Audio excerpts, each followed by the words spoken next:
వి gold trusted gold buyers మీరు తాకట్టు పెట్టిన బంగారాన్ని విడిపించి ఈ రోజు ఉన్న మార్కెట్ ధరకు కొనబడును.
మీ షాప్ లో స్వీట్స్ అన్ని నేతో తయారు చేసింది. అసలు సిసలైన నేతో తయారు చేయబడిన స్వీట్లు సార్. ఓహో, మరేం లేదయ్యా, రేపు పెద్ద పార్టీ ఉంది, దానికి ఆర్డర్ ఇద్దామని. ఏ షాప్ అయితే బెటర్ గా ఉంటుందా అని ఆలోచిస్తున్నాను. తినచూడండి సార్, మీకే తెలుస్తుంది. ఒరే ఒక స్వీట్ పెద్ద ఆర్డర్లకి కమిషన్ కూడా ఇస్తామండి. ఓహో, బ్రహ్మాండంగా ఉంది. ఇదిగో, నీకు ధనలక్ష్మి ఏజెన్సీస్ తెలుసా? ధనలక్ష్మి తెలుసండి. తెలుసా? పక్క వీధిలో బస్ స్టాండ్ పక్కనే. బస్ స్టాండ్ పక్కన 10వ నెంబర్ ఇల్లే కదండి. కరెక్ట్ అయ్యా బాబు. అమ్మయ్యా, ఇదిగో అక్కడ రేపు పార్టీ. కుర్రాడికి అడ్వాన్స్ ఇచ్చి పంపిస్తాను. 10 కేజీలు స్వీట్ బ్రహ్మాండంగా ఉండాలి. 10 కేజీలు. ఓ మైసూర్ పాకు. ఈ మైసూర్ పాకు ఏంటి సార్, పాలకోవా కూడా తీసుకోండి. Thank you. స్వీట్ మాత్రం బ్రహ్మాండంగా ఉండాలి. చాలా బాగుండాలి. బాగా చేద్దాం. ఏమండి అడ్వాన్స్? ముక్క పీకడానికెందుకు తొందర,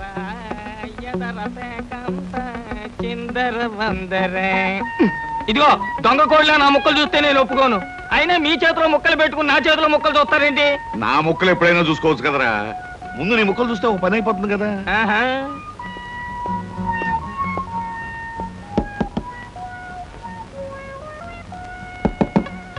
జోకర్లు బెదురుతాయి. ఇదిగో బాబు, ధనలక్ష్మి ఏజెన్సీస్ ఆపరేటర్ గారు ఉండేది ఎక్కడ? వేసుకో ముక్క, చూపిస్తాను. షో తర్వాత చూపించవచ్చు కానీ ఆపరేటర్ గారు ఎక్కడ ఉన్నారు చెప్పవయ్యా. ఇదిగో ముక్క ఖర్చేయండి. ఏం ఖర్చు చేయడం ఏమిటో. మీలాంటి చెత్త మనుషులు పెట్టుకున్న ఆపరేటర్ ఎవరో గానీ త్వరలో ఆఫీస్ మూసేసి అర్జెంట్ గా పేకాట క్లబ్ పెట్టుకుంటాడు బాబు. పోనీ నువ్వు. లాభం లేదు. Yes, Dhanalakshmi agencies proprietor Koteswararao speaking. అవునవునవును, మీకు సరుకు పంపించాలి, కాకపోతే సేల్స్ మెన్ ప్రాబ్లం వల్ల వెంటనే పంపించలేకపోయాను. అలాగే త్వరలోనే పంపిస్తాను. ఓకే సార్, ఆపరేటర్ గారు మీరా?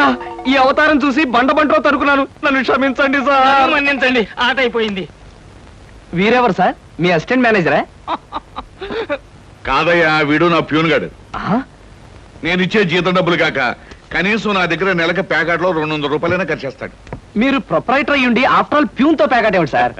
చూడవయ్యా, ఆఫీస్ టైమ్స్ అయిన తర్వాత ప్రొపరైటర్ ప్యూన్ అనే తేడా లేదయ్యా, అందరూ సమానమే. అవును, ఇంటర్వ్యూకి వచ్చినట్టున్నావు, నీ పేరేంటి? కృష్ణ సార్. ఇంటర్వ్యూ కని పొద్దుననగా బయలుదేరి ఇప్పటికి చేరుకున్నాను సార్. మీరేమీ అనుకోనంటే ఒక్క మాట అడుగుతాను సార్. ఇంటర్వ్యూ కని పిలిచిన అడ్రస్ లో గాంధీనగర్ పక్క, కమలా థియేటర్ వెనకాల, రాముల వారి గుడి ముందు అని అర్థం పర్థం లేని అడ్రస్ ఇచ్చారేమిటి సార్? చూడు కృష్ణ, నేను ఇవ్వాలనుకున్నది సేల్స్ మెన్ ఉద్యోగం. సేల్స్ మెన్ అనేవాడు ఊరంతా తిరగటం, ఎలాంటి అడ్రస్ అయినా పట్టుకోగలగటం మొదటి క్వాలిఫికేషన్. ఆ క్వాలిఫికేషన్ ఉన్నవాడే ఇక్కడికి రాగలడని అడ్రస్ అలా ఇచ్చాను. 8 మందికి గాను నువ్వు అక్కడ వచ్చావు కనుక ఫస్ట్ టెస్ట్ లో పాస్ అనేట్టు. Thank you sir, thank you very much. Second test ఏమిటి సార్? అచ్చు యంత్రాన్ని కనిపెట్టింది ఎవరయ్యా? అచ్చు యంత్రాన్ని జాన్ గ్యూటన్బర్గ్. కరెక్ట్. మొఘలాయి సామ్రాజ్యాన్ని స్థాపించింది ఎవరు? బాబరు. కరెక్ట్. జపాన్ కరెన్సీని ఏమంటారు? యంగ్. కరెక్ట్. సార్, మీరు అడిగిన ఒక్క ప్రశ్నకి నాకు సమాధానం తెలియదు. మీ ప్యూన్కి అన్నీ తెలుసు, నాకంటే అతనే బెటర్ అనుకుంటాను మీ సేల్స్ మెన్ ఉద్యోగానికి. నేను వేసిన అక్కర్లేని ప్రశ్నలకు జవాబులు తెలుసు కనుకే వీడు జవాన్ పోస్ట్ లో ఉన్నాడు. ఇలాంటి ప్రశ్నలకు జవాబులు తెలియకపోవడమే సేల్స్ మెన్ క్వాలిఫికేషన్. కనుక నువ్వు 2వ టెస్ట్ లో కూడా పాస్ అయ్యావు. ఇక 3వ క్వాలిఫికేషన్ ఏమిటంటే మన సరుకుల గురించి అబద్ధాలు చెప్పడం. ఏది, ఒక్క అబద్ధం గబుక్కుని చెప్పు. మీరు భలే అందంగా ఉంటారు సార్. అసలు లేవయ్యా, నా గురించి కాదు, నేను అడిగేది అబద్ధాన్ని గురించి. నేను ఇంతకు ముందు చెప్పింది అబద్ధమే sir. Correct correct correct. You are appointed as the salesman. రేపే వచ్చి డ్యూటీలో జాయిన్ గా. థ్యాంక్